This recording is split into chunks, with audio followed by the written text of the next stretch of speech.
अस्सलाम वालेकुम स्टूडेंट्स। आज हम जमात दहम का मजमून पढ़ेंगे उर्दू, और आज का हमारा उन्वान है मैदान करबला में गर्मी की शिद्दत।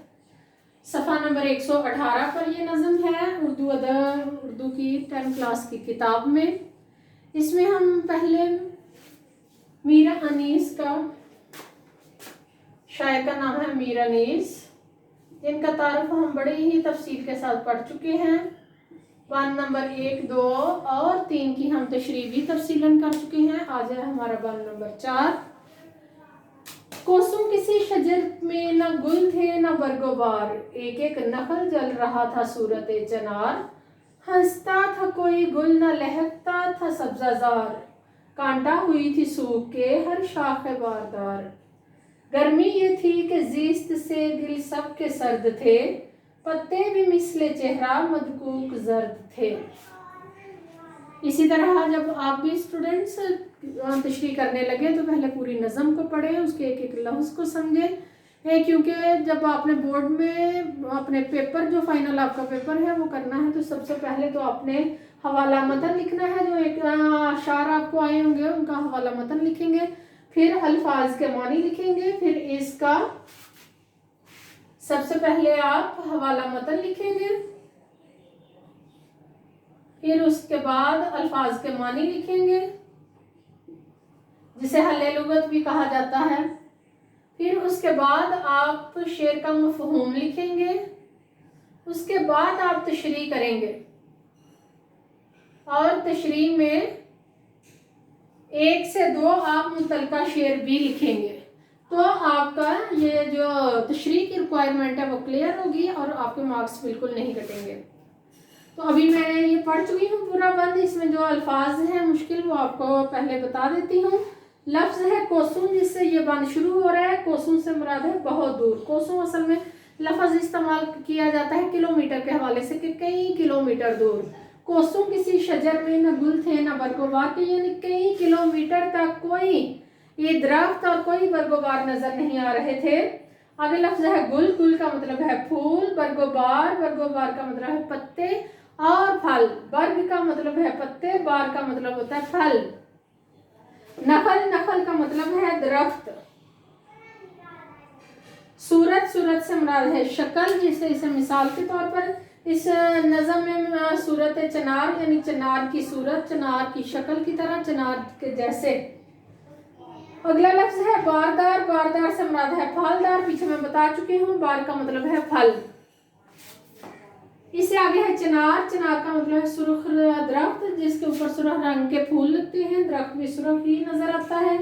जीस्त से मुराद है जिंदगी या वजूद। मदकूक से मुराद है दाग की बीमारी या दाग की बीमारी में मुब्तला शख्स, मुब्तला होना, उसे कहते हैं मदकूक जी। कोसों किसी शजर में न गुल थे न बरगोबार। मीर अनीस यहाँ पर मैदान करबला में गर्मी की जो शिद्दत है उसका मंजर निगारी कर रहे हैं। अगर हम उनके देखें अंदाज़े बयान देखें तो इसमें तखय्युल नज़र आता है। ज़रूरी नहीं कि वो मैदान करबला में मौजूद थे जब ये नज़म लिखी गई, यहाँ वो उन्होंने ख्यालाती तौर पर सोचकर ये उस मंजर की मंजर कशी की है, तस्वीर उसके अपने अल्फाज में बयान करने की कोशिश की है। उसे हम कहेंगे कि मीर अनीस ने तखय्युल आफरीनी यानी अपने तखय्युल से, अपनी सोच से लिखा है। मंजर निगारी और तस्वीरकारी, पहले वो अपने तखय्युल से वो सोचते हैं कि वहाँ गर्मी की शिद्दत इस अंदाज से होगी, फिर उसके मंजर बयान करते हैं और मनाजर में अल्फाज के ज़रिए ही तस्वीरें बयान करते हैं वहाँ की। कि जब हम ये नज़म पढ़ते हैं तो हमें ऐसे नज़र आता है कि जैसे हमारी ख्यालात में कोई फिल्म चल रही है, उस वक्त के मनाजर चल रहे हैं और वो उस गर्मी की शिद्दत को हम खुद महसूस कर रहे हैं। एक एक कोसों किसी शजर में न गुल थे न बरगोबार। कोसों से मुराद है बहुत दूर, यानी दूर दूर तक कई किलोमीटर तक कोई शजर नहीं था, कोई दरख्त नहीं था, क्योंकि वो एक सहराई इलाका था, रेतला इलाका था। रेत की वजह से और गर्म हवा की वजह से पिछले अशार में मीर अनीस बता चुके हैं कि जो खैमे थे वो हवा बन चुके थे, यानी हवा, गर्म हवा भर चुकी थी। ऐसे थे जैसे बुलबुले बन चुके हों। कोसों किसी शजर में न गुल थे, कहीं कोई शजर नजर नहीं आता था, दरख्त नजर नहीं आता था, ना कोई गुल, ना कोई फूल नजर आता था, ना ही बर्ग, ना ही कोई पत्ते नजर आते, ना ही बार, और ना ही कोई फल नजर आता था। फल फूल दरख्त जो है वो मौसम के खुशगवार होने की निशानी होती है। जैसे बहार आती है तो हर तरफ फूल फल लग जाते हैं, हर तरफ जो दरख्त है वो पत्तों के साथ और फूल और फलों के साथ भर जाते हैं। तो कहते हैं कि वहाँ पर गर्मी की इतनी ज़्यादा शिद्दत थी कि वहाँ पर हमें दूर दूर तक कोई दरख्त नज़र नहीं आता। जब दरख्त ही नहीं थे तो फिर फूल और पत्ते और फलों का वहाँ पर क्या काम। दरख्त होते तो ये सारी बहारें हमें फूलों के हवाले से नजर आनी थी। एक एक नखल जल रहा था सूरत चिनार। कहते पहले तो दरख्त नजर नहीं थे आते और फिर जहाँ कहीं कोई दूर दराज हमें कोई नखल कोई दरख्त नजर आता तो ऐसे गर्मी की वजह से जल रहा था जैसे सूरत चिनार हो। चिनार से मुराद है सूरत दरख्त। दूर से हमें ऐसे लगता है कि जैसे ये इतना सुर्ख है, जैसे सुर्ख आग जल रही है, जैसे आतिश वहाँ पर जलाई गई है। तो कहते हैं कि एक एक जो नखल था ये उनकी तखय्युल आफरीनी है, ये उनकी मंजर निगारी के लिए वो इस अल्फाज, क्योंकि पहले तो उन्होंने कह दिया दूर दूर तक शजर दिखाई नहीं दे रहे। अगले ही मिसरे में वो कह रहे हैं जो शजर दिखाई देता है, जो नखल दिखाई देता है वो भी सूरत चिनार है, वो भी गर्मी से जल रहा है। हंसता था कोई गुल न लहकता था सब्जाजार। जहाँ वहाँ पर फूल फल थे ही नहीं तो कौन हंसता कौन मुस्कुराता। इस वजह से वो कह रहे हैं कि कहीं अगर कोई गुल नजर आ भी जाता, कोई फूल नजर आ भी जाता तो वो हंसता मुस्कुराता नहीं, क्योंकि फूल से ही हंसने मुस्कुराने की तशबीह दी जाती है। तो कहते हैं कि वहाँ गर्मी इतनी ज्यादा थी कि कोई भी गुल कोई भी फूल जो है वो हंसता मुस्कुराता नहीं था। कोई भी जो सब्जाजार है, जो सहराई इलाका है, वहाँ सब्जे का क्या काम है, वहाँ पर गर्मी इतनी ज़्यादा है।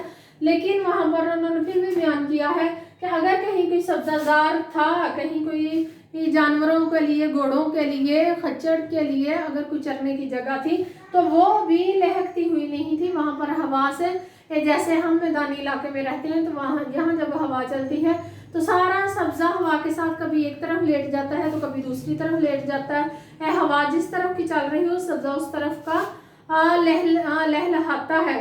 तो कहते हैं कि वहाँ पर हवा चलती नहीं थी, जो चलती थी वो इतनी गर्म लू थी कि उसकी वजह से ना ही कोई गुल ना ही कोई फूल मुस्कुराता था, ना ही सब्जाजार लहलहाता था।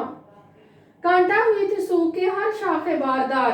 अब चूंकि वहाँ गर्मी इतनी ज्यादा पड़ रही थी, इंसानों पर, जानवरों पर, दरख्तों पर, हर चीज पर गर्मी का इतना असर था कि कहीं अगर शाखे बारदार की फलदार दरख्त की हमें शाख नजर आती तो वो हमें ये ऐसी नजर आती, उसकी शक्ल ऐसे हो चुकी थी कि जैसे वो सूख कर कांटा हो गई है, उसमें कोई जिंदगी की रमक बाकी ना होती, कोई जिंदगी की हमें लहर नजर ना आती। वो सूख कर कांटा, जैसे एक कांटा सूख जाता है और वो दूसरों को सिर्फ दुख पहुंचाता है, सिर्फ तकलीफ देता है।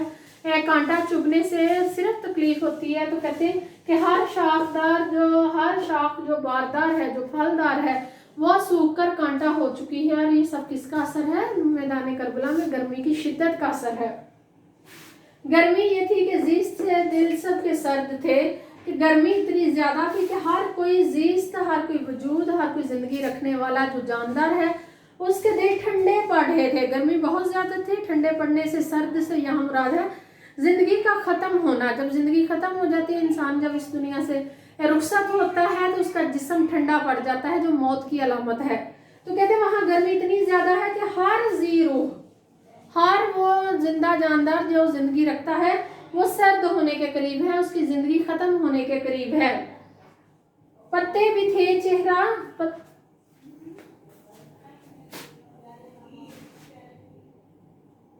जी, पत्ते भी मिसले चेहरा मदकूक जर्द थे। पत्ते जो पहले उन्होंने बताया कि कोई शजर नहीं, कोई नखल नहीं, कोई फूल फल वहां पर सहरा में नजर नहीं आ रहा। फिर आगे उन्होंने कहा है कि अगर कहीं कोई फल फूल वाला दरख्त नजर आता तो सूख कर कांटा हो चुका था, और अगर उस पर कोई पत्ते भी नजर आते तो वो मिसले चेहरा मदकूक जर्द थे। जैसे मदकूक से मुराद है कि जैसे दाग की बीमारी, तपेदिक वगैरह ये ऐसी बीमारी हो जाती है जिसमें इंसान का खून खुश्क हो जाता है या इंसान का खून रंग पीला पड़ जाता है, वो जिगर की बीमारी में मुब्तला होता है। तो कहते हैं कि वहाँ जो पत्ते थे वो भी ऐसे थे जैसे मदकूक जर्द थे, जैसे उन्हें दाग की बीमारी लग गई है, उनमें जिंदगी की रमक बाकी नहीं है, उनमें खून बाकी नहीं है, उनमें सुर्खी बाकी नहीं है, उनके चेहरे सिर्फ और सिर्फ बीमारी से जर्द है। तो यहाँ बीमारी कौन सी है? यहाँ गर्मी की बीमारी है, यानी मैदान करबला में गर्मी की शिद्दत है। इस वजह से पत्ते भी उन्होंने जो मिसाल दी है वो दाग के मरीज की मिसाल दी है कि पत्ते भी ऐसे जर्द हो चुके हैं जैसे दाग का मरीज जो है ना और उसका चेहरा जर्द हो जाता है। तो आप पूरा स्टूडेंट्स जब पूरा हम बंद नंबर 4 देखते हैं तो हमें इसमें ये अंदाज़ा है कि एक एक लफ्ज़ है मीर अनीस ने गर्मी की शिद्दत का हमें एहसास दिलाया है। कोई एक ऐसा लफ्ज़ नहीं है जिससे हमें ये समझ आया कि वहाँ गर्मी नॉर्मल थी, गर्मी बहुत ही ज़्यादा और बड़ी शिद्दत के साथ ही ये हमें बताया गया है। अगर इससे मुतल्लिका हम शेर देखें तो वो दिन है जिन दिनों कोई करता नहीं सफ़र, सहरा के जानवर भी नहीं छोड़ते हैं घर।